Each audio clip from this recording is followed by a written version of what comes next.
Itu mungkin ada mahasiswa S1 yang gabung ya. Jadi saya minta beberapa mahasiswa S1 start 4 buat hadir kalau mereka tertarik belajar tentang ADW. Soalnya kan kalau di S1 mereka cuma bahas sampai Arima, Arimaksa, Arima doang gitu. Oke, saya mulai. Bismillahirrahmanirrahim. Assalamualaikum warahmatullahi wabarakatuh. Selamat sore semuanya. Assalamualaikum warahmatullahi wabarakatuh. Ya, semoga selalu dalam keadaan sehat. Seperti biasa, sebelum kita mulai profilan hari ini, alangkah berdoa dulu agar yang kita pelajari bermanfaat untuk banyak orang. Berdoa, saya persilakan.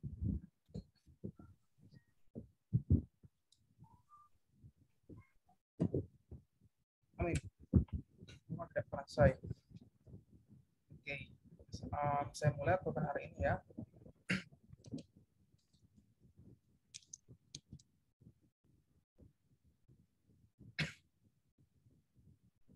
Jadi perkuliahan hari ini sambung dengan beberapa topik minggu lalu, itu masih tentang Google Trends itu. Jadi Google Trends ini sebenarnya sangat berguna ketika Anda ketahui apa data di sana manfaatnya gitu. Jadi kita bisa maksimalkan Google Trends. Nah, jadi topik hari ini adalah pemodelan dan peramalan data Google Trends dengan pendekatan time series klasik dan modern. Di sini saya sebut ada 3 pendekatan, itu trends, bagaimana pola datanya ya, trends, seasonal, juga kalender variation gitu. Nah, itu kita bahas satu persatu. Nah, di sini background dan motivasi. Tentu saya merecall lagi memoris Anda kenapa kita perlu menganalisis tentang ARW, analisis waktu atau deret waktu. Itu di sini ada kata-kata volatility. Keywordnya di sini ada 4, ada volatility, ada uncertainty, ada complexity, juga ambiguity. Nah, jadi tentu kalau nanti Anda menganalisis tentang bisnis analitik ya, itu kan ada perspektif gitu. Ada bagaimana kita ada deskriptif juga. Nah, jadi tentu di ARW ini Anda sudah ketahui kita ingin memberikan kondisi yang kepastian walaupun dalam penuh tidak pastian gitu. Maka di statistik ada namanya residual. Nah, jadi itu yang berpengaruh di sana. Yaitu bagaimana volatility-nya di data kita, bagaimana ketika kita bisa mengantisipasi walaupun di sana ada kondisi uncertainty, dan bagaimana ketika dia ada kompleks dan juga ambiguity. Nah, itu adalah keyword untuk memahami bagaimana penerapan di analisis runtun waktu.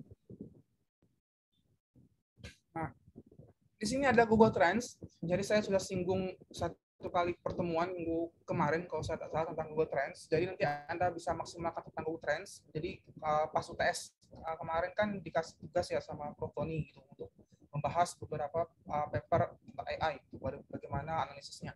Nah, jadi salah satu solusi yang saya berikan kepada Anda bisa gunakan Google Trends. Di sini ada beberapa data time series yang bisa seasonal, ada cyclic, ada trend gitu.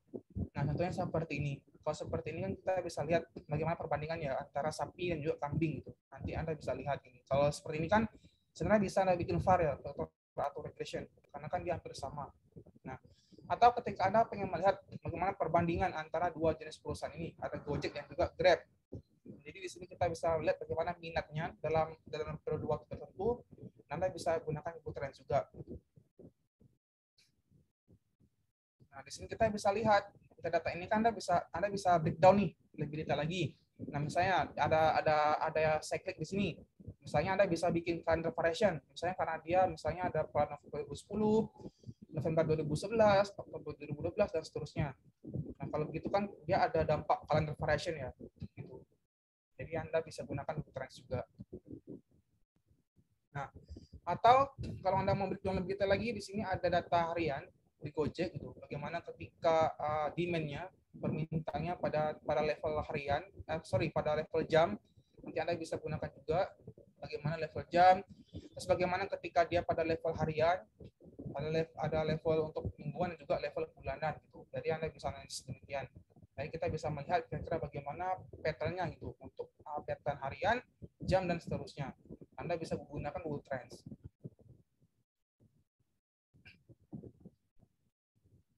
Sama untuk yang data kambing sama lembu itu, jadi kita bisa melihat bagaimana tren dalam beberapa waktu terakhir. Saya di sini 5 tahun terakhir ya. Nah, di sini kita bisa bikin juga intervention gitu, atau calendar variation juga bisa kalau seperti ini. Jadi misalnya kita bisa lihat misalnya sebelum dan sesudah COVID kira-kira bagaimana perbedaannya. Nah, itu kita bisa gunakan juga gitu. Jadi saran dari saya Anda bisa menggunakan Google Trends untuk dapat datanya dan untuk menganalisisnya gitu. Sama di sini ada data coklat juga. Jadi nanti Anda bisa melihat lebih detail lagi untuk data coklat. Contohnya ya, di sini sudah saya labelkan bagaimana 7 hari kemarin, bagaimana untuk level harian gitu. Jadi Anda bisa lihat di sini titik tertingginya ada di hari Minggu kalau coklat di Amerika. Terus bagaimana ketika data mingguan gitu. Jadi ini ada breakdown dalam 5 tahun terakhir sampai 2020, 2015 sampai 2020. Kita bisa melihat, nah di sini kan ada cyclic ya, ada pengulangan di Natal gini. 20 sampai 26 Desember nih. Ini kan Natal ya. Terus di sini kan Valentine ya kalau saya tak salah. Jadi kita bisa lihat oh itu trennya kalau coklat. Berarti tingkat pembeliannya itu ada pada beberapa periodik bulanan atau periodik hari.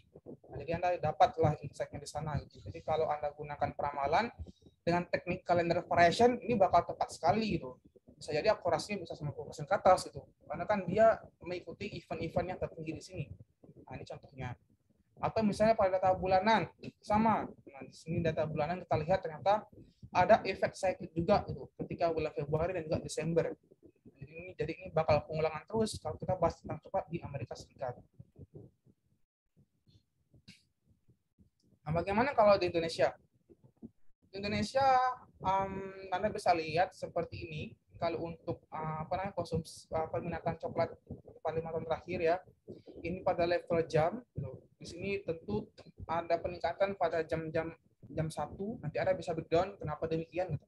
Di sini level tertingginya selalu di jam 1. Terus di sini ada level untuk harian. Mungkin Anda bisa lihat bagaimana pada level harian. Itu ada level mingguan juga sama mungkin di beberapa negara. Ini berbeda ya. Kalau di Indonesia di sini ada Februari sampai Juni. Nah, kenapa nih Juni nih? Apa karena Lebaran atau karena ada apa gitu? Maka di sini ada kenaikan yang cukup tinggi antara Februari sampai Juni. Kalau Februari kan pasti Valentine ya. Jadi mungkin tren mungkin coklat itu banyak lebih pada periode tertentu. Atau di sini ada level bulanan. Nah, jadi kita bisa lihat juga kira-kira pada bulan apa yang banyak permintaan di sana gitu untuk level coklat. Nah, jadi intinya adalah bagaimana ketika ada data seperti ini kan sebenarnya satu data kita bisa menganalisis banyak hal ya. Anda bisa gunakan tren. Nanti Anda gunakan seasonal juga boleh gitu. Anda gunakan tren atau Anda gunakan exponential smoothing karena dia ada tren boleh. Kalau Anda lihat seperti ini, kalau dia ada seasonal juga bisa. Berarti kan dia ada seasonal pada lak ke Februari, Agustus, Juli gitu.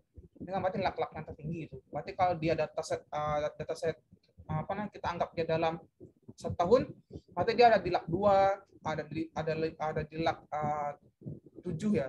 Ada di lak 8 gitu. Berarti itu yang meters ketika Anda inputkan di NN nanti seperti itu. Anda bisa gunakan juga demikian. Jadi kita bisa lihat bagaimana data seperti ini. Anda bisa input banyak hal. Anda bisa input sebagai tren, Anda bisa input sebagai musiman, atau Anda input sebagai calendar variation. Itu juga bisa.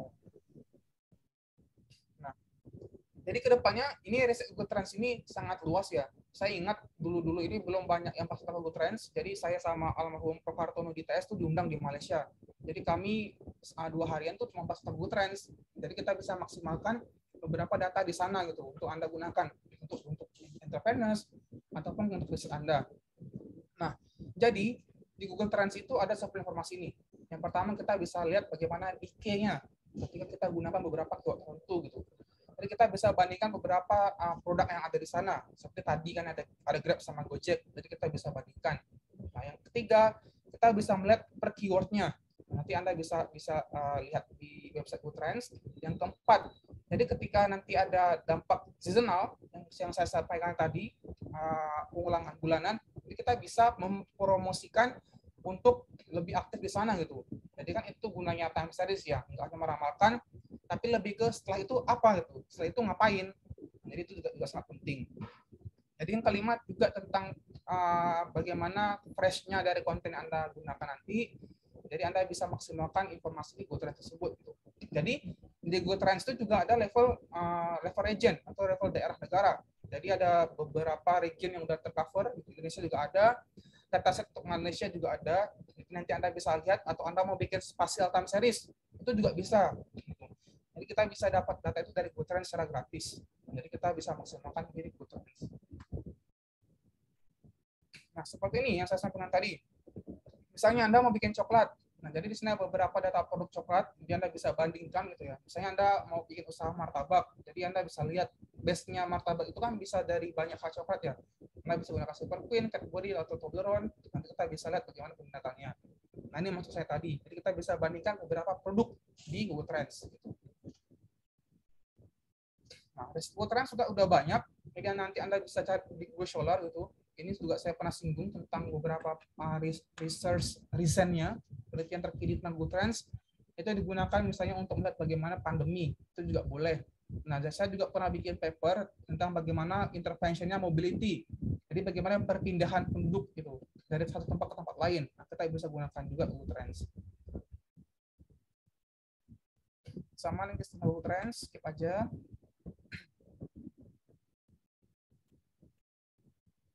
Nah, ini publikasi dari Google Trends banyak, jadi ini masih sangat terbuka ya kalau Anda mau bikin penelitian tentang Google Trends. Itu masih banyak foto-foto yang bisa Anda gunakan. Nah, dia saya singgung sebentar atau Google Trends. Jadi Google Trends ini adalah turunan website dari Google. Jadi kita bisa lihat bagaimana informasi yang ada di sana. Jadi ada 100 banyak topik di sana. Jadi Anda bisa bahas juga data-data apa tersedia. Nah, jadi lebih banyak ke data-data bisnis sebenarnya di Google Trends itu yang nanti Anda bisa gunakan juga. Nah, tentu di situ kita bisa lihat bagaimana pattern-nya di beberapa region atau beberapa negara. Nah, jadi kita bisa gunakan Google Trends gini. Kalau nanti kita nggak bisa dapat data yang lain, entah itu data di BPS atau data yang lainnya, itu kan sebenarnya nggak tercover ya, kita bandingkan beberapa informasi. Jadi Anda bisa maksimalkan di Google Trends. Gitu. Nah, kita balik ke tujuan analisis kita. Jadi anggaplah di sini ada data set tentang coklat ya di Indonesia. Nah, jadi harapan saya adalah ketika nanti ada harapan saya adalah Anda sudah punya pola pikir gitu. Jadi ketika ada data mentah, kira-kira kita mau bikin apa gitu. Jadi itulah harapan saya. Jadi kan kalau statistik ini kan toolsnya banyak. Jadi kita bisa gunakan semua tools sebenarnya untuk maksimalkan beberapa informasi gitu. Jadi kalau seperti ini, kalau Anda lihat kan tentu Anda bisa gunakan tren gitu, atau Anda bisa gunakan seasonal, atau Anda bisa gunakan calendar variation untuk menganalisis pattern-nya di time series ini. Nah, jadi harapan saya adalah ketika nanti Anda temui data mentah, jadi Anda sudah terbangun sense-nya gitu. Oh, kalau bentuk seperti ini, saya harus bikin seperti ini nih. Oh, kalau dia memiliki pola yang seperti ini, saya harus menanganinya seperti ini. Nah, jadi itu sebenarnya sense yang diperlukan gitu. Jadi biar teringat, jadi namanya terbaca numbers out gitu. Jadi data yang Anda gunakan sangat-sangat maksimal untuk Anda maksimalkan gitu untuk keputusan Anda. Nah, jadi itu tujuannya sebenarnya. Nah, di sini ada beberapa konsep dual di forecasting ya. Jadi saya satukan dulu mindset kita semua. Jadi di sini ada beberapa rumpun ilmu. Itu pertama ada judgmental dan juga statistik. Nah, perbedaannya di mana? Perbedaannya adalah kalau di judgmental ini lebih ke expert system. Jadi kalau expert system lebih menanyakan kepada mereka yang pakar-pakar yang memang mereka sudah punya sense yang baik untuk menjustifikasi. Nah, beda sama kalau pendekatan statistik. Nah, ini turunannya banyak sekali dari bagaimana dia parametrik, dari sistem parametrik dan juga non parametrik. Nah, tentu itu ada beberapa pendekatan ya, bagaimana ketika ada univariate, bagaimana ketika ada multivariate gitu. Maksudnya ketika dia cuma ada satu Y, itu kita hanya gunakan univariate. Atau ketika dia ada dua Y, ya tentu ini turunan dari multivariate series gitu. Seperti apa? Seperti VAR, atau nanti seperti STAR gitu, space time autoregression, atau seperti GESTAR, generalized space time. Nah, biasanya nanti setelah ini Prof Budi yang bakal narangin itu tentang multivariate time series. Nah, jadi tentu ini ada bekal untuk Anda ketika Anda gunakan time series itu. Jadi misalnya Anda hanya punya beberapa dataset yang sempit, gitu. Misalnya hanya 5 periodik lah. Itu kan nggak bisa Anda gunakan untuk beberapa teknik statistik ya, kecuali Anda gunakan Bayesian. Nah, jadi Anda bisa gunakan judgmental juga. Kira-kira dalam 5 rentang waktu itu bagaimana ke depannya. Itu juga Anda bisa gunakan ramalan gitu. Nanti Anda bisa gunakan namanya AHP atau Analytical Hierarchical Processing. Itu juga bisa. Itu adalah bagian dalam judgmental atau expert system gitu. Nah, itu adalah salah satu tips dari saya. Nah, biasanya yang paling populer ya ini, kita bisa lakukan extrapolation models itu. Ini lebih ke rule base-nya seperti apa, atau tentu pendekatan ekonometrik. Nah, biasanya bentuknya di sana. OLS, GLS, PLS, gitu. Atau gampangnya adalah partial square atau general square. Itu juga bagian dari ekonometrik yang kita bisa gunakan. menariknya di sini. Menariknya adalah pada beberapa teknik-teknik kuantitatif untuk peramalan. Nah, di sini kita bisa melihat bagaimana kausalnya gitu. Kausalnya di sini ada beberapa fungsinya di sini. Bagaimana hubungan antar kausalitas. Berarti kan menyatakan sebab akibat ya kalau kausalitas. Bukan korelasi. Nah, berbeda kalau dibilang correlation approach itu kan cuma besaran derajatnya aja.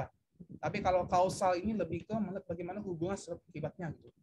Kita bisa bikin fungsi seperti ini, yaitu YT sama dengan fx1t seterusnya sampai sekian banyak ditambah residual kita. Ini adalah hubungan fungsi kausalitas. Kalau kita berbicara di time series, nah kita beda lagi fungsinya cuma ada Y gitu. Jadi hanya punya variabel dependent karena kan terdiri dari sendiri. Jadi kalau di time series Y-nya adalah variabel itu dan X-nya adalah lak-laknya. Beda kalau regresi berganda atau regresi biasa ya. Kan ini kalau X-nya kan dia beberapa banyak variabel independennya. Nah, tapi kalau di time series yang independen adalah lak-laknya. Nah, makanya berulang kali ketika saya simulasikan di neural network, yang inputnya adalah laknya. Nah, itu adalah variabel independen kita. Jadi itu perbedaannya secara filosofi ya. Nah, tentu di sini ada beberapa variabelnya, ini multivariate, Anda sudah tahu. Tentu tekniknya juga sama, itu bagaimana untuk classical model dan juga bagaimana gunakan machine learning. Nah, ini slide yang minggu kemarin kalau saya tak salah. Jadi Anda bisa gunakan beberapa teknik di sini. Itu kalau untuk melihat bagaimana kausal, ya bisa gunakan beberapa teknik ini. Ada Mars atau spline, regression spline gitu. Atau gunakan machine learning juga boleh. Ada NN, ada SVR, ada unfused deep learning dan seterusnya. Nah, sebenarnya AI itu adalah bagian dari machine learning. Jadi sebenarnya ya beberapa metode-metode yang base-nya adalah non-parametric, sebenarnya itu bisa kita katakan sebagai AI. Dengan catatan apa? Dengan catatan di sana ada namanya testing dan training. Nah, jadi itu mudahnya. Jadi ketika Anda gunakan beberapa model yang dia ada testing sama training, sebenarnya itu dikategorikan sebagai AI. Karena kan kita latih modelnya untuk dia belajar ya. Nah, jadi kan turun dari S seperti itu. Nah, jadi di beberapa metode-metode AI atau machine learning kita bisa gunakan hybrid juga. Maksudnya apa? Maksudnya adalah ketika kita menggunakan atau kita menggabungkan, misalnya seperti ini, ARIMA dan NN. Ini kan yang sering kita gunakan ya. Inputnya adalah terbuat dari ARIMA, dan kita gunakan NN sebagai estimasi parameternya. Nah, maka dibilang hybrid. Jadi si NN ini, dia sudah bisa belajar banyak hal dari inputan di ARIMA. Atau ketika dia ada belajar, kita bisa gunakan ARIMA juga bisa. Nah, atau seperti ini yang multivariate. Jadi misalnya inputnya adalah input dari VAR atau vector autoregression. Kita bisa latih juga VAR-VAR-nya bagaimana.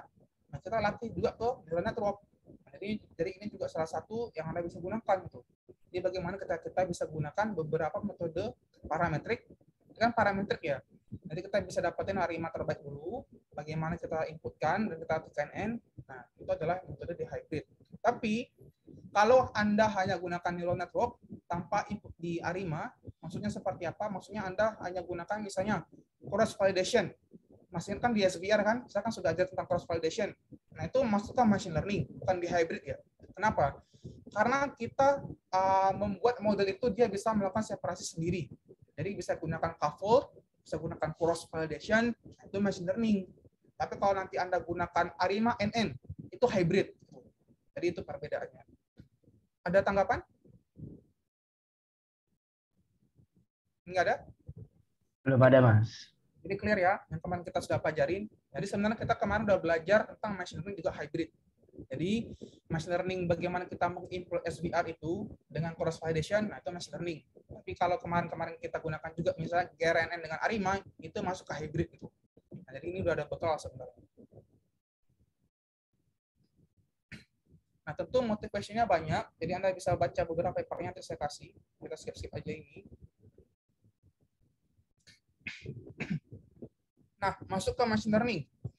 Mungkin Anda sudah banyak ketahui tentang machine learning gitu, tapi intinya adalah tentu machine learning itu ada dua pendekatan. Supervised juga unsupervised. Bedanya hanya Y-nya. Kalau kita tidak ada Y atau tidak ada target di sana, tentu itu dinamakan unsupervised itu. Karena tidak ada labelnya. Semacam apa? Semacam cluster. Kan antar X-nya saja. Makanya kan yang dilihat adalah jaraknya. Makanya dibilang unsupervised. Sama seperti PCA, lakukan dimension reduction. Atau sama seperti kita bikin singular file decomposition, juga sama itu, dan seterusnya. Jadi kalau cluster itu masuk ke unsupervised. Tapi kalau Anda gunakan untuk time series, Anda gunakan untuk logistik, nah itu masuk ke supervised. Jadi ini sebenarnya beberapa penerapan saja di machine learning. Nah, ini ada decision tree, random forest, sama seterusnya.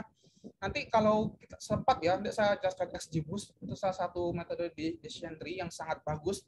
Jadi kalau Anda masih ingat tentang M-computation, mathematical computation, nah itu pada tahun kemarin itu yang menang adalah random forest, turunnya adalah XGBoost. Jadi itu dia memberikan akurasi sangat tinggi untuk peramalan. Kalau sempat nanti saya coba jelaskan. Yang kedua di sini ada net bias untuk klasifikasi, ada OLS, logistik, SVM, dan juga ensemble methods. Ada beberapa metode saja. Nah, di sini ada beberapa basic machine learning yang bisa Anda pelajari. Gitu. Yang paling gampang sebenarnya melihat dulu gunakan PCA biar Anda lebih mudah dulu bagaimana akan dimension reduction. Karena nggak semua variabel itu meters Anda gunakan gitu. Misalnya ada 15 variabel mau Anda bikin regresi. Ya jangan semuanya Anda gunakan. Nanti parameternya mungkin akan lebih kompleks. Jadi Anda bisa gunakan PCA untuk melakukan reduksi dimensinya. Terus yang kedua ada least square, polynomial fitting, ini kan smoothing ya. Jadi Anda bisa gunakan juga. Ada K-means cluster, ada logistic regression, ada SVM. Nah, ini kita udah belajar di sini ya. Saya udah ajarkan tentang FFNN juga, walaupun sekilas di GRNN. Jadi kita bisa belajar di sana. Nah, kedepannya di sini ada beberapa deep learning. Nah, ini yang tadi yang singgung beberapa kali gitu, dapat tugas.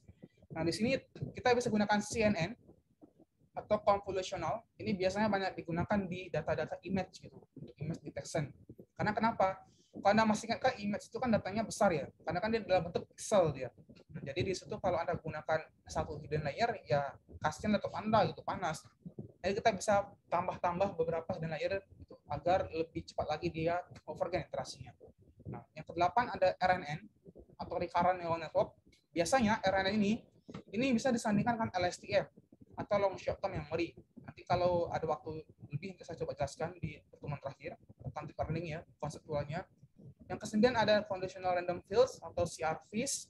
Yang ke-10 ada nama decision trees. Nah, sebenarnya ini adalah turunannya dari random forest atau DXGBoost gitu. Jadi itu ada beberapa algoritma yang sangat memberikan akurasi tinggi di bidang machine learning. Nah, kita masuk ke NN. Saya jelaskan dasarnya dulu ya. Jadi di sini Anda bisa sebelah kiri di sini. Sebelah kiri di sini ada informasi. Ada backfill input cell, ada input cell, ada noisy input cell, ada hidden cell, ada probabilistic, spiking, output, match, recurrent, memory, different, kernel, dan convolution. Coba Anda lihat gambar-gambar ini. Dari semua gambar ini, yang semuanya ada hanya input dan output. Jadi mau Anda gunakan perceptron, mau Anda gunakan yang lain, semua pasti ada input dan output. Bedanya hanya di prosesnya bagaimana. Nah, jadi kalau Anda lihat seperti ini, kalau di perceptron, dia cuma ada input dan juga ada output. Gitu. Jadi ini adalah gambar awal mengapa pengembangan di NN. Gitu. Dasarnya dari perceptron. Jadi dia hanya bisa menganalisis tentang binary, 1 dan 0. Gitu. Nah, kemudian berkembang sebagai FFNN. Nah, jadi kalau di feed forward seperti ini, atau multi layer ya, jadi kita punya input dan kita punya hidden cell. Jadi kita bisa maksimalkan di sini. Nah, ini makanya dibilangkan sebagai backpropagation juga boleh. Gitu. Nah, sama seperti ini namanya radial basis. Bedanya apa? Bedanya kalau di feed forward ini, fungsi aktivasinya adalah linear. Tapi kalau di radial basis, fungsinya adalah radial basis. Anda masih ingat tentang SVM kan ya? Itu kan ada kernel. Ada sigmoid, ada Gaussian, ada radial basis, ada polynomial. Nah, bedanya hanya di fungsinya saja. Kalau di SVM kita punya kernel, kalau di neural network kita punya namanya fungsi aktivasi. Nah, itu bedanya saja. Nah, kalau Anda sudah masuk ke sini, ini namanya DNN namanya, atau Deep Neural Network. Kenapa demikian? Karena di sini banyaknya hidden layer. Nah, ini saya sebutkan tadi. Jadi nanti mengikuti berapa banyak data Anda ya. Kalau data Anda sedikit, ya Anda gunakan FFNN itu udah cukup gitu. Tapi kalau datanya banyak, Anda bisa gunakan Deep Neural Network. Nah, itu perbedaannya. Nah, jadi di sini ada beberapa perbedaan. Nanti bagaimana Anda bisa ketahui, ya saran saya harus Anda banyak literasi, harus membaca gitu. Jadi di sini contohnya, di sini ada namanya recurrent neural network. Nah, di sini tentu inputnya berbeda warna biru. Di sini ada namanya recurrent cell. Nanti recurrent cell itu apa? Jadi recurrent cell itu adalah dia bisa menyimpan informasinya di dalam hidden layer ini. Gitu. Jadi dia bisa mengingatnya. Atau seperti ini lebih jelasnya di LSTM. Nah, di sini ada namanya memory cell. Jadi kalau di memory cell nanti ada namanya input gate dan ada namanya output gate. Ini untuk apa? Anda bisa ketahui dari namanya saja. Long atau short term memory. Jadi setiap informasi di sini dia bisa mengingat gitu. Dia bisa mengingat setiap informasi apa ada di sana. Nah, dalam waktu yang panjang ataupun dalam waktu yang pendek gitu. Jadi itu ada beberapa konseptualnya atau filosofinya. Jadi Anda bisa gunakan pada kebutuhan nanti ya. Jadi kalau Anda ingin gunakan beberapa time series itu, time series kan ada namanya long time series dan juga short time series ya untuk Anda ramalkan. Nah, ini Anda bisa gunakan LSTM juga. Ini salah satu metode yang powerful lah untuk kita ramalkan itu. Saya juga udah ada papernya. Nanti kalau mau saya kasih codingnya, Anda bisa gunakan. Nah, yang kesekian ini namanya ada GRU atau Generate Recurrent Unit. Jadi sebenarnya lebih berguna untuk data image kalau GRU ini. Ini sama untuk auto encoder, conversational AI, ini sebenarnya untuk data image ya. Jadi ada beberapa DNN itu yang sebenarnya belum dikembangkan ke time series. Gitu. Jadi sebenarnya kalau LSTM ini sebenarnya baru-baru banget. Gitu. Jadi konseptualnya ini adalah inputnya sebagai pixel, jadi diganti inputnya sebagai data time series. Gitu. Nah, jadi nanti Anda mungkin kalau Anda mau S3, jadi mungkin Anda bisa kembangkan beberapa metode di neuron ini, jadi Anda bisa latih untuk data time series seperti apa. Gitu. Jadi itu adalah gampangnya untuk memahami beberapa tipe-tipe di neural network. Nah, kita masuk ke metode klasik. Di sini Anda sudah ketahui, kita bisa punya YT ini adalah variable regresi berganda kita. Kita ada YT sama dengan beta 0 seterusnya, ini adalah fungsi regresi berganda. Atau ketika nanti ada seasonal, gitu, kita bisa damikan. Nah, ini kan sudah saya kasih filosofinya kemarin ya, bagaimana ketika kita damikan ada intervention gitu. Sama kok. Jadi kita bisa gunakan dummy variable. Jadi misalnya di sini opsi kedua kita bisa gunakan dummy variable untuk seasonal patterns. Nah, yang ketiga di sini bisa gunakan intervention juga. Jadi ada namanya calendar effects itu. Jadi kita bisa melihat bagaimana efek kalendernya, misalnya beta 1, P1 untuk bulan pertama atau untuk kalender pertama dan seterusnya gitu. Nah, berbedanya hanya di sini ada beberapa simbol saja itu. Tapi konsepnya sama, kalau Anda lihat lebih detail sama kan ya. Bedanya kalau S di sini berarti dia seasonal, dummy. Kalau V di sini berarti dia ada dampak kalender gitu. Jadi itu hanya mempermudah aja untuk kita melabelkan. Jadi sebenarnya di sini sama saja. Karena kan kalau kita mau melabelkan dia ada calendar effect, atau kita mau labelkan dia ada dummy, atau kita labelkan dia sebagai seasonal, nah kita kan bisa damikan juga gitu. Jadi Anda bisa gunakan juga demikian. Nah, jadi di sini ada metode Arimax gitu. Arimax adalah X-nya ini tergantung kita mau didefinisikan sebagai apa.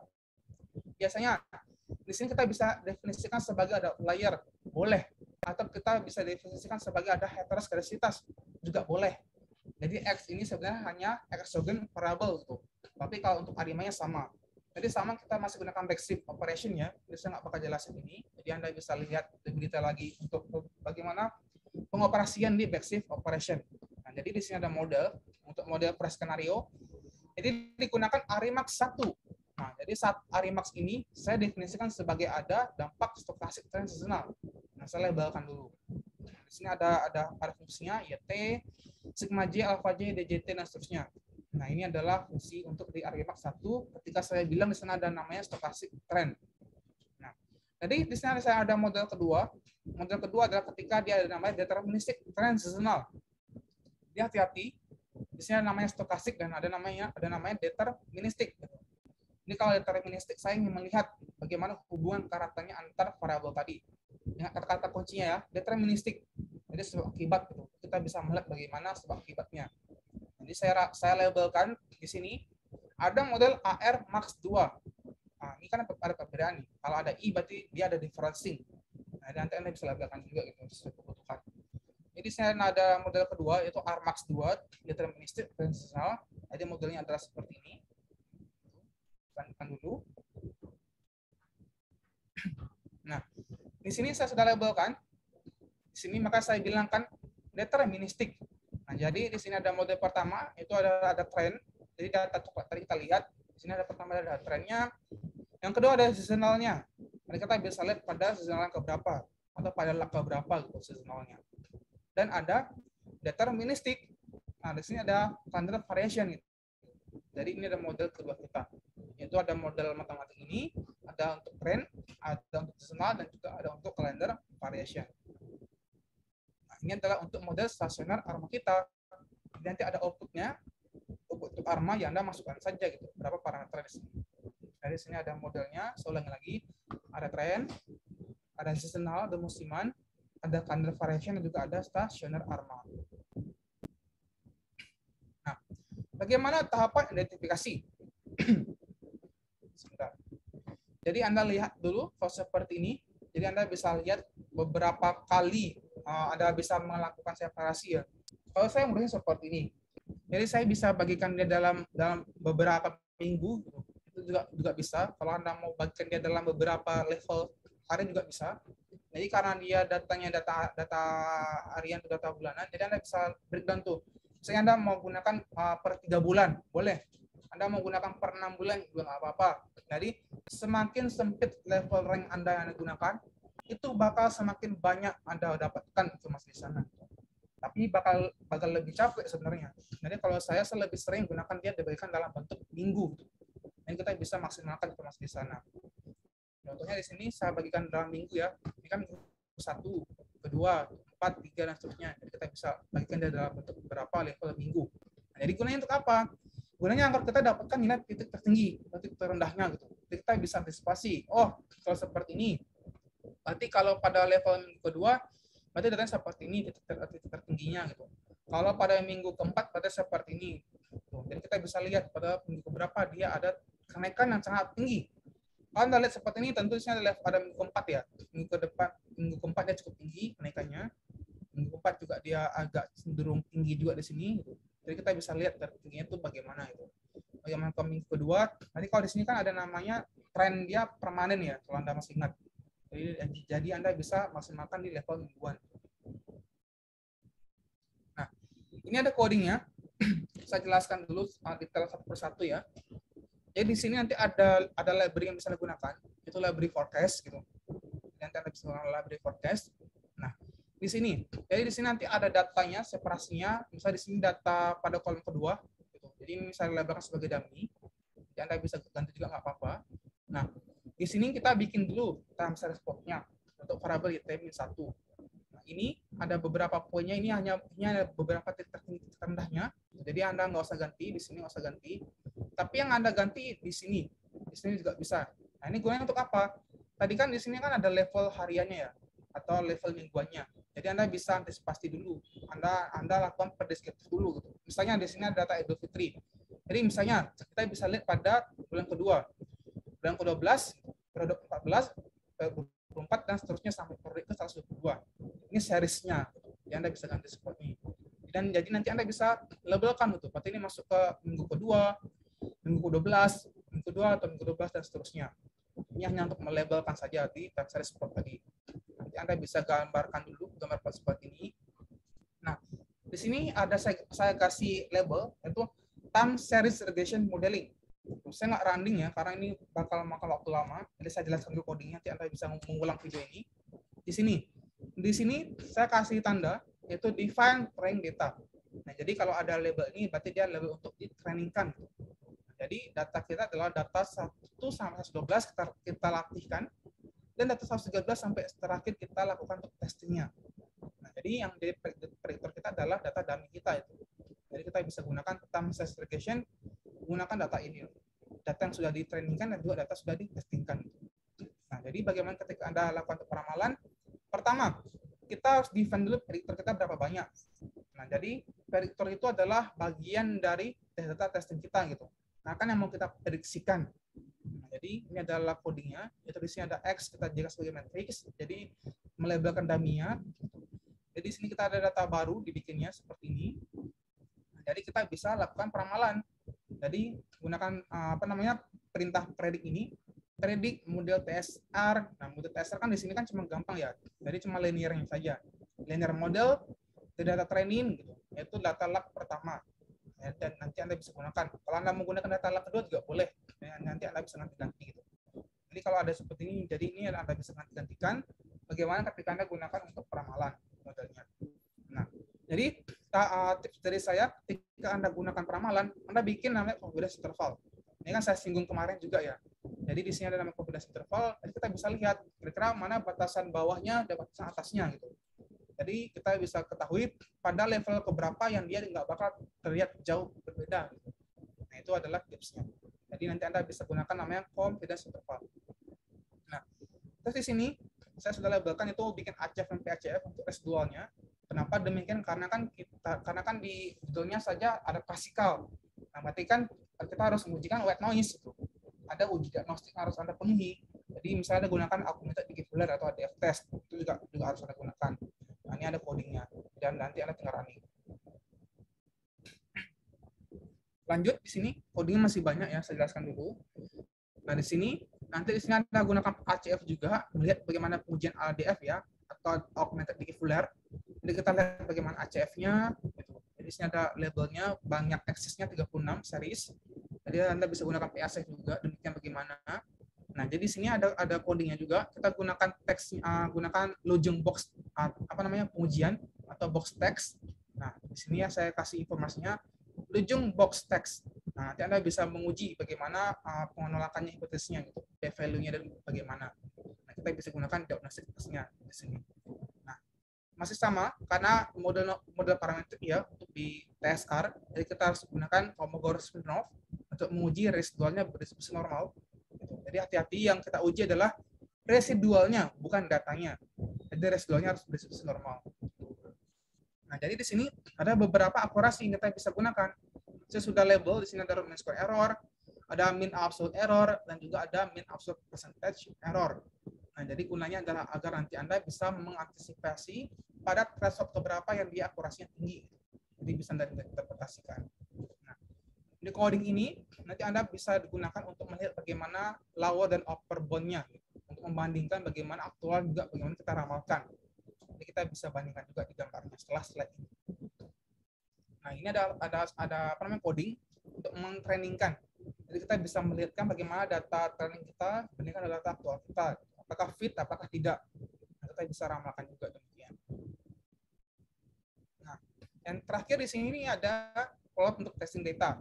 Jadi ini adalah plot untuk ketika kita membandingkan data testing kita dengan data aktual, dan nanti Anda bisa runningkan. Sini adalah untuk memberikan legend-nya, melihat bagaimana nanti ada terakhir, ada data aktual kita, ada data ramalan, ada upper bound, dan juga ada lower bound. Untuk Anda tengah running. Nah, jadi kita seperti dapatnya nanti.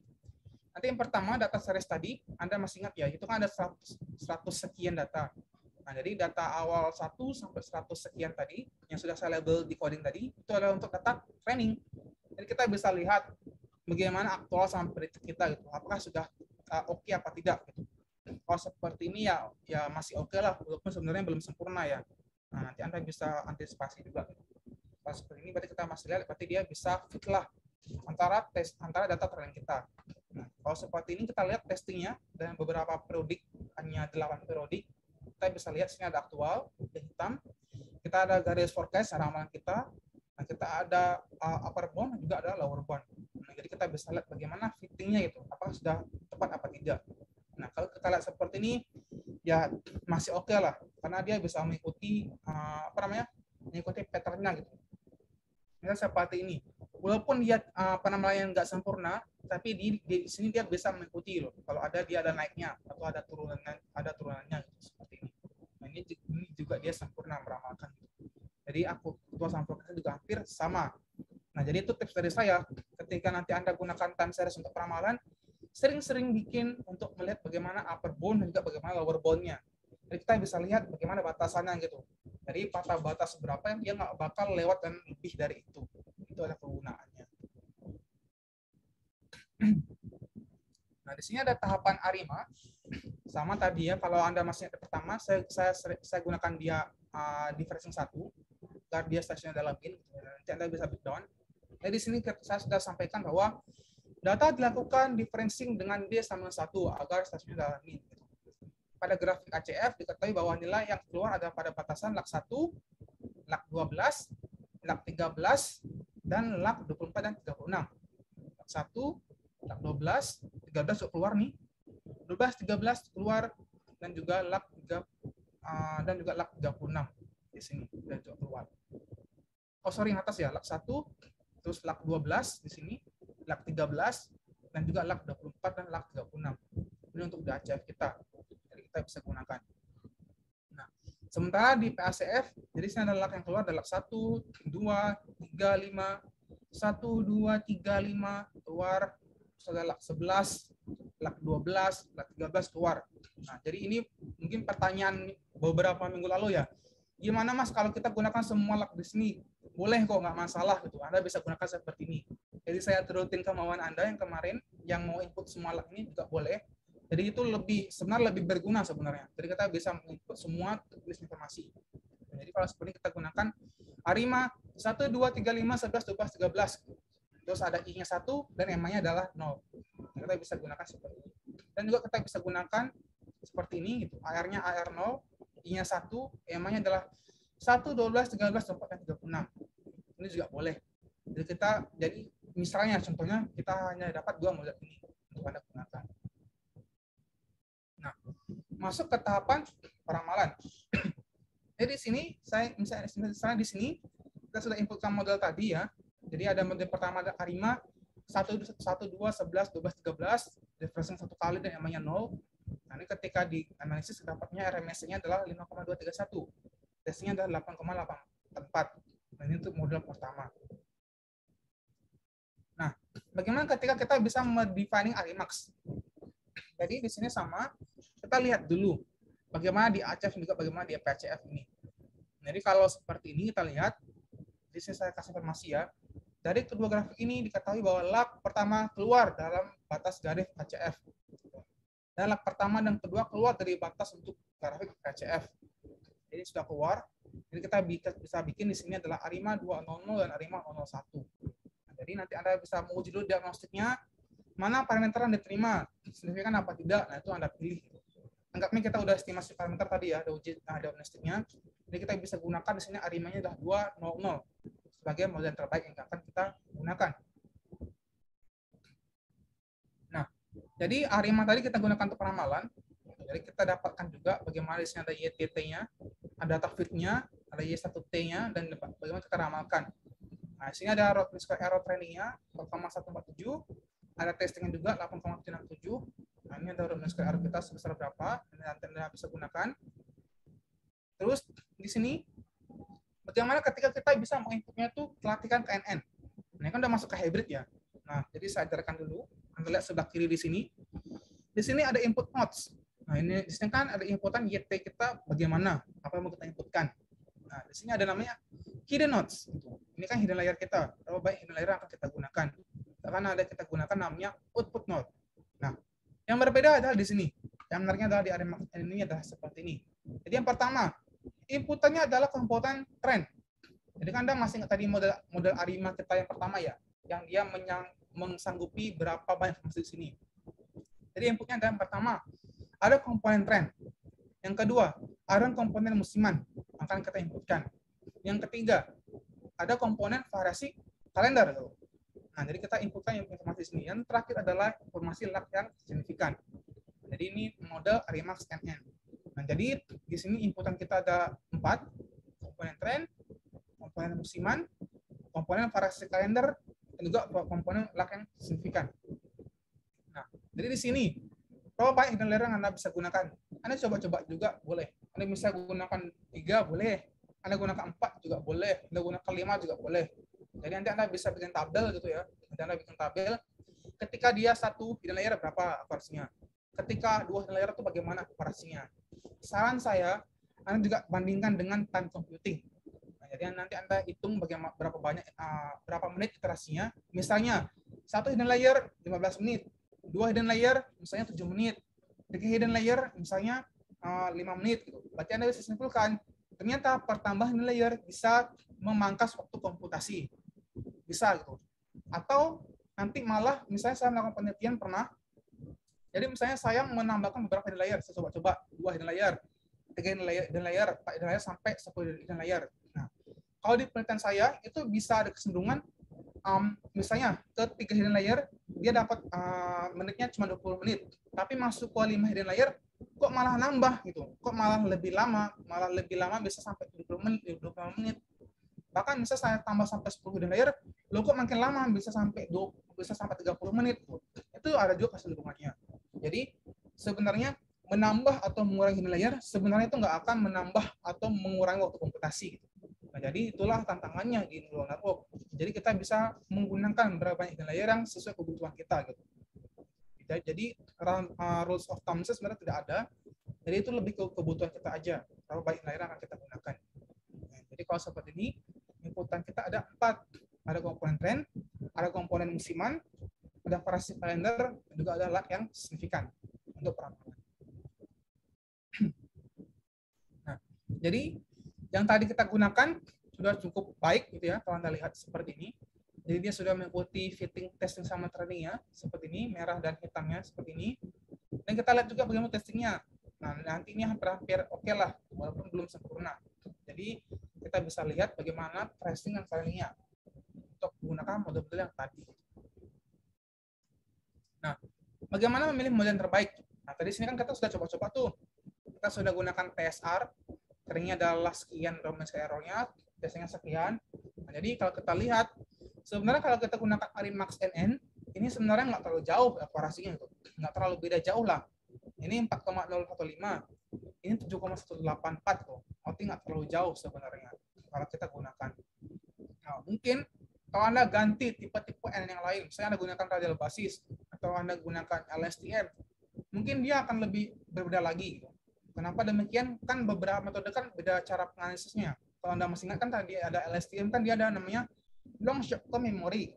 Jadi mungkin itu lebih dia mengingat lebih detail lagi untuk inputannya itu. Mungkin kalau Anda gunakan LSTM, dia bisa rumus kira-kira bisa cuma 1 atau bisa sampai 0, itu juga bisa ketika Anda gunakan convolutional neural juga bisa. Jadi ini ketika kita gunakan tadi ada TSR, kita dapatkannya 5, Arimax kita dapatnya 5,2, kita dapat Arimax 4,1 dan Arimax NN-nya adalah 4,015. Ada pertanyaan? Atau yang perlu saya ulang?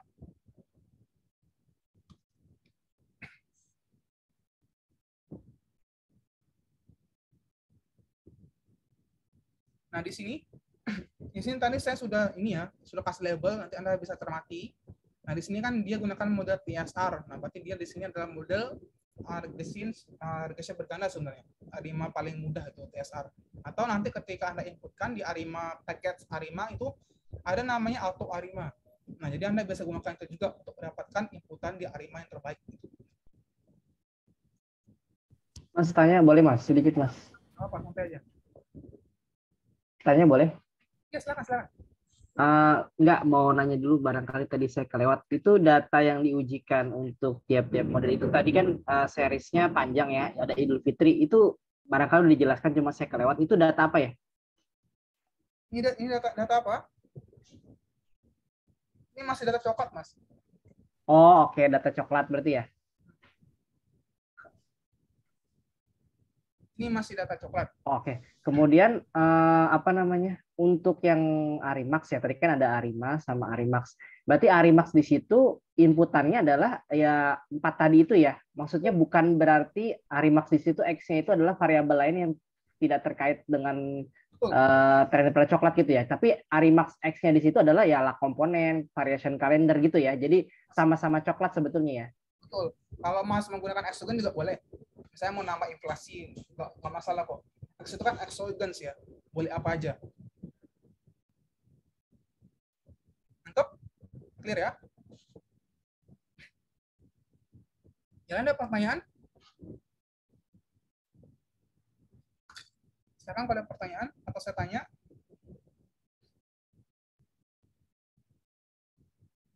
Kalau ada yang kurang, kabarin aja. Kalau masih ada yang kurang ngerti, nanti saya ulangi lagi.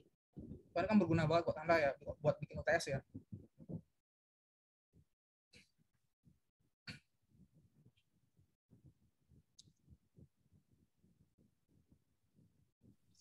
Kalau itu izin, biasanya kalau untuk katakanlah Arimax lah ya, yang ada variabel eksogennya, itu berarti kan bergeraknya dari teori yang terkait dengan, kalau dalam hal ini coklat gitu ya.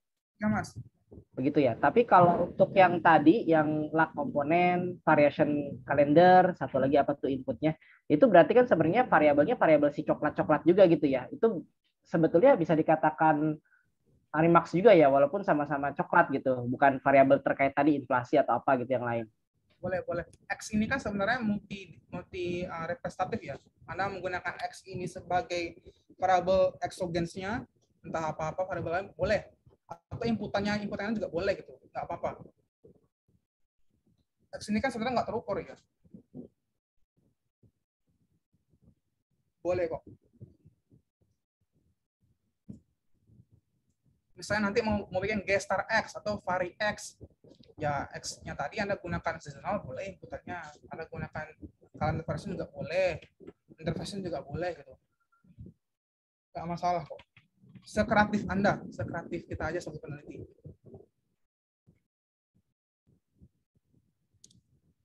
Long ship to memory sebentar, bisa dibawa lagi, bisa lihat ya.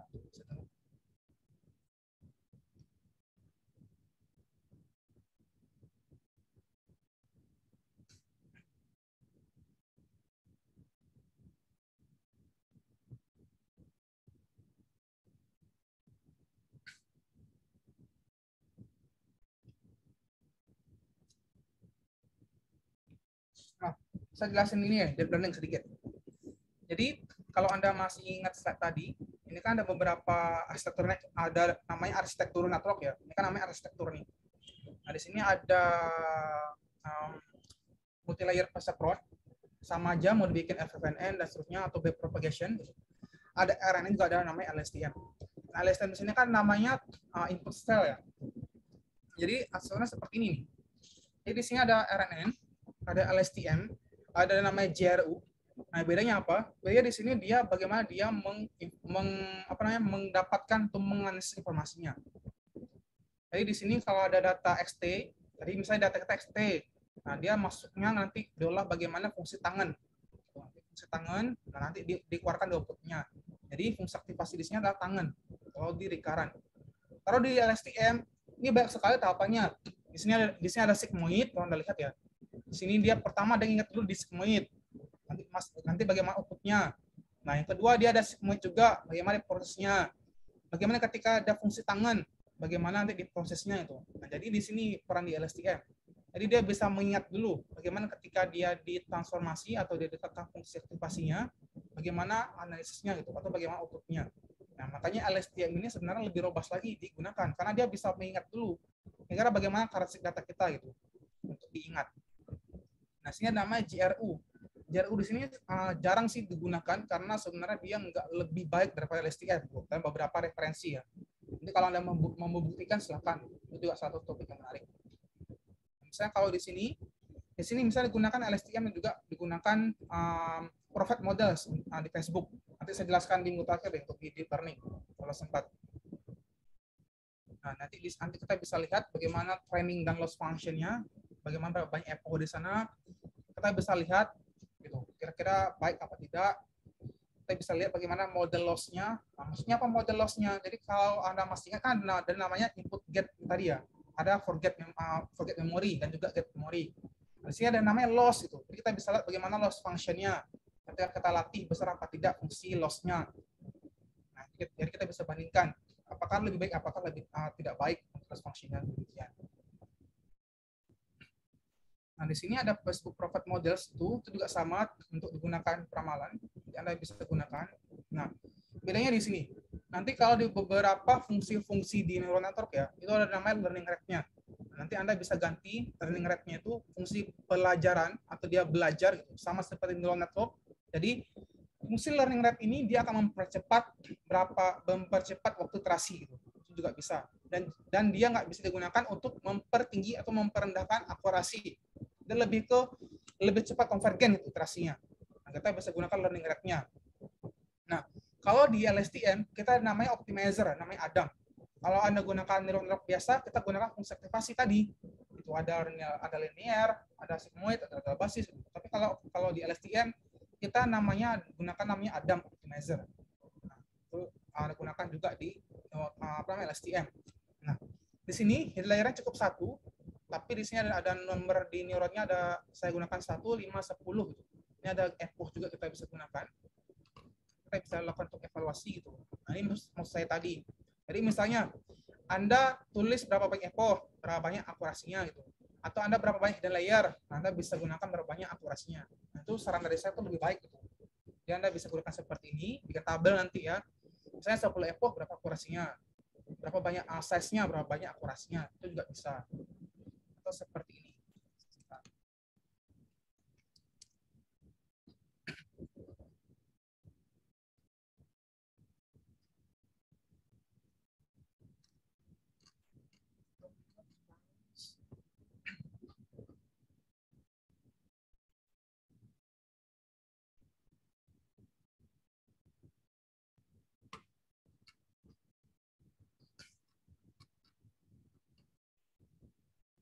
Nah, seperti ini maksud saya tadi. Di sini ada namanya, Nah, di sini ada namanya elapsed time, waktu komputasi. Nah, jadi kita bisa justifikasi nih, kalau nanti Anda gunakan misalnya Anda gunakan var biasa gitu, berarti berapa banyak berapa lama dia komputasi. Nah, nanti kalau Anda gunakan dia neural network, berapa banyak berapa lama waktu komputasinya. Nah, Anda bisa justifikasi gitu. Berarti kalau seperti ini kita bisa lihat, walaupun si model NN ini dia memberikan akurasi tinggi, tapi dia membutuhkan waktu lama untuk dia convergen. Nah, itu kan salah satu luaran penelitian Anda bisa justifikasi ya. Kalau Anda misalnya ingin membuktikan atau nanti Anda bisa menambahkan beberapa banyak fungsi arsitektur networknya gitu. Nah, itu juga bisa. Jadi itu saran dari saya ketika nanti Anda bikin paper. Jadi semakin banyak simulasi yang Anda gunakan, misalnya force-nya berapa persen, Anda bikin dulu berapa akurasinya gitu. Berapa elapsed step-nya, berapa banyak variabel yang parameter yang bisa Anda gunakan juga bisa. Jadi biar bisa bikin tabel lebih komprehensif lagi. Jadi lebih menjelaskan banyak hal di sana. Ada tanggapan?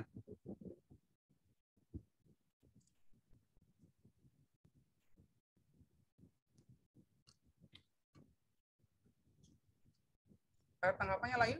Nggak ada?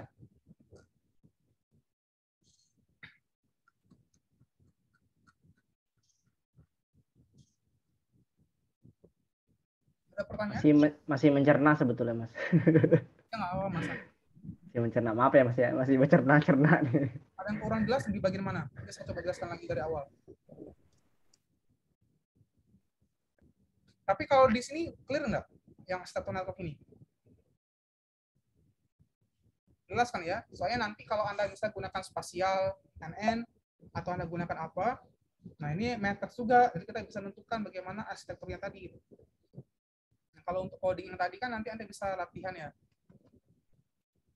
Dan nanti kan Anda bisa coba dulu gitu, bagaimana runningnya tadi. Tapi di sini saya sudah jelaskan gitu. Saya sudah beri label. Di sini nanti Anda bisa baca lagi labelannya. Misalnya di sini labelan harinya bagaimana. Terus bagaimana pembuatan modelnya itu, bagaimana uji diagnostiknya. Jadi karena di sini masih model parametrik, jadi kita harus analisis dulu asumsi parametriknya tadi. Sama seperti yang kita gunakan Sarima atau kita gunakan Arch atau VAR, sama kita harus uji diagnostiknya dulu. Karena kita menggunakan hybrid metode di sini.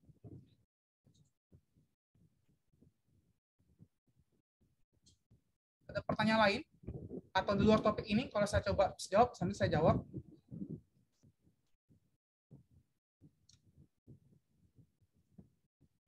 Nggak ada?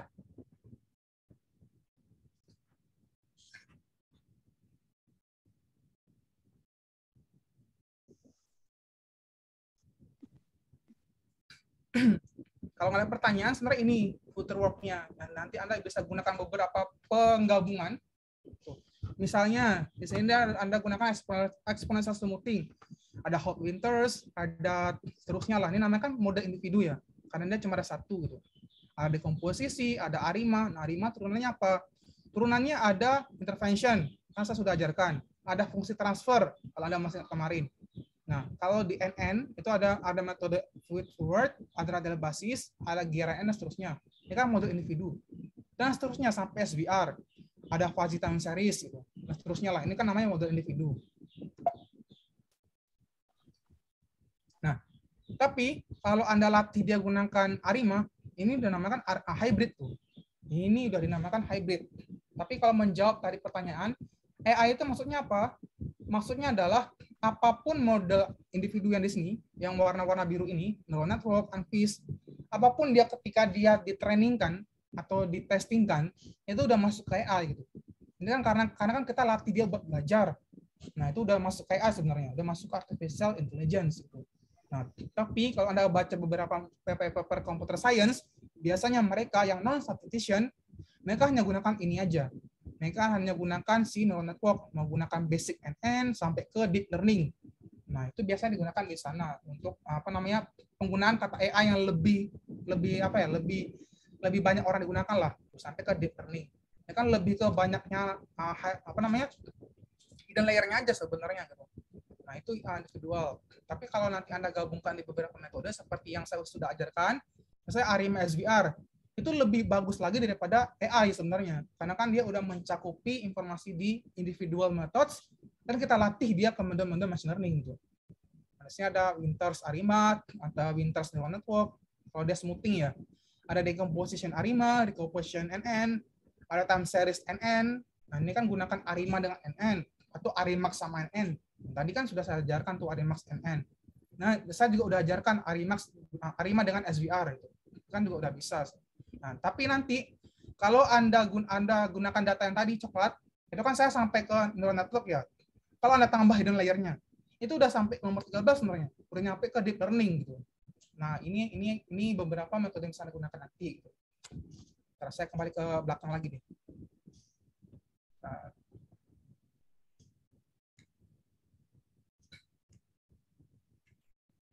Nah, yang ini. Misal ya, saya lupa saya pakai berapa hidden layer itu. Nah, misal di sini, misalnya di sini cuma ada 2. Nah, ini cuma sampai ke neural network aja yang biasa. Tapi kalau Anda misal sampai ke 10 atau sampai ke berapa banyak, itu udah sampai ke deep learning sebenarnya gitu. Nah, jadi itu nanti berapa banyak hidden layer yang Anda gunakan, itu udah dapat dikategorikan sebagai deep learning sebenarnya. Karena kan Anda latih dia berapa hidden layer di sini gitu. Nah, tapi hati-hati penggunaannya. Maka saya bilang, gunanya untuk apa? Takutnya malah sia-sia gitu. Sebenarnya kalau Anda gunakan 2-3 layer sebenarnya udah cukup. Gitu. Karena data Anda data ratusan. Maksudnya data Anda data puluhan ribuan gitu. Misalnya dari tahun 1980 sampai data 2022 dengan series jam. Wah, itu kan udah puluhan ribu series tuh. Nah, kalau Anda gunakan 3 hidden layer ya kasih laptop Anda meledak nanti. Anda bisa tambahkan misal sampai 50 hidden layer itu Anda gunakan. Itu konseptualnya. Terjawab, Mbak? Dapat gambarannya kan? Gimana guys? Saya bingung aja. Dalam teman-teman yang lain. Nimpalin boleh dikit mas. Bukan nimpalin, menambahkan. Apa namanya? Maaf jadi ketawa-tawamu. Apa? Apa namanya? Untuk misalkan kebetulan saya berbeda kubu sama Mbak Tilas.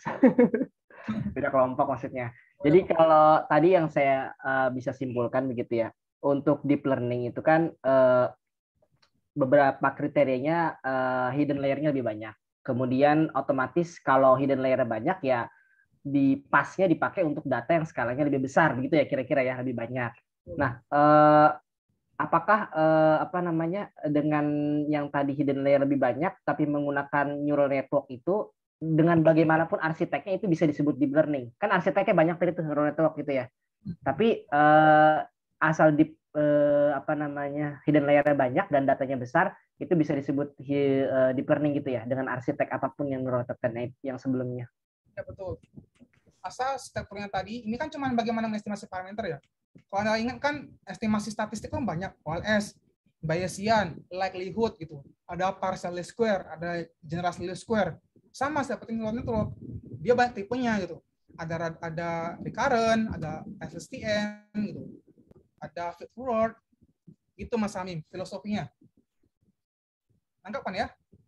Sedikit konfirmasi boleh Mas ya, mungkin saya agak telat menangkap. Jadi yang dimaksud tadi hybrid itu ya khususnya ya, jadi gabungan antara yang metode ARIMA atau ARIMAX dengan neural network itu adalah untuk AI itu kan dia ada testing dan training. Jadi si neural networknya itu lebih kepada apanya? Parameter. Forecastingnya atau Parameter.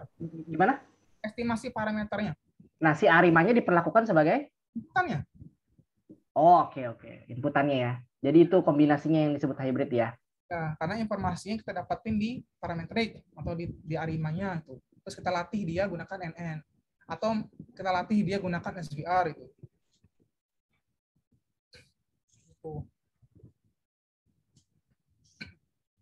Kalau saran dari saya sih ini bisa dibikin banyak sebenarnya data cepat ya. Nanti Anda lihat tadi kan bagaimana ketika ada tren, Anda smoothingkan dulu gunakan exponential smoothing. Nah, jadi parameter exponential smoothing Anda latih ke neural network jadi satu paper gitu. Atau kalau tadi Anda lihat ada apa namanya yang tinggi ini ada trennya, Anda gunakan untuk NN juga boleh jadi satu paper. Sebenarnya ini cuman bagaimana kita lihat masalah sih tadi. Maka saya bilang di sini yang pertama paling penting sebenarnya. Yang di sini tadi. Nah, jadi kalau Anda tahu lihat data mentahnya kayak gimana, kalau sepertinya jadi Anda tahu, oh kalau ini saya bisa bikin tren, kalau ini saya bikin seasonal, kalau saya bikin ini berarti saya bikin calendar variation itu. Terus Anda punya banyak pemahaman, oh statistika itu banyak turunannya, Anda bisa gunakan Bayesian, Anda bisa gunakan OLS, kan Anda bisa gunakan misalnya ARIMA, Bayesian, NN, itu udah beda model lagi gitu. Kalau Anda gunakan ARIMA, Spline, NN, itu udah beda lagi modelnya. Ini kan kreatif sebenarnya statistik ya. Jadi kita di sini ada kata kuncinya, no single tool is right for everything. Nah, jadi kan kita bisa gunakan banyak tool untuk Anda gunakan itu. Tapi catatannya tadi, nggak semua model itu benar, tapi beberapa bagiannya itu berguna gitu. Nah, jadi itu sebenarnya konseptual di time series gitu. Jadi kita bisa fit, mix and match lah. Sama seperti baju ya. Kalau Anda gunakan batik, ya kadang beberapa tempat Anda bisa gunakan itu, misalnya untuk kondangan atau Anda gunakan untuk apa. Tapi kalau Anda gunakan misalnya untuk acara yang lain, mungkin itu nggak cocok gitu. Nah, sama seperti model tadi. Makanya saya sangat menekankan tadi lebih ke bagaimana ketika ada data mentah gitu. Nah, ada data mentah, jadi Anda tahu dulu, oh ini bisa bikin tren. Oh kalau ini saya bisa bikin calendar variation gitu. Itu dulu yang paling penting sebenarnya. Gitu. Tapi kemarin saran dari Pak Tony sih lebih ke data BPS sih Mas ya, bukan data Google Trend. Ya. Terserah kalau mau pakai database nggak masalah. Data BPS time series apa inflasi? Ya itu salah satu saran beliau. Cuma kan banyak ya data BPS jenisnya, nggak hanya itu gitu. Tapi saran beliau itu.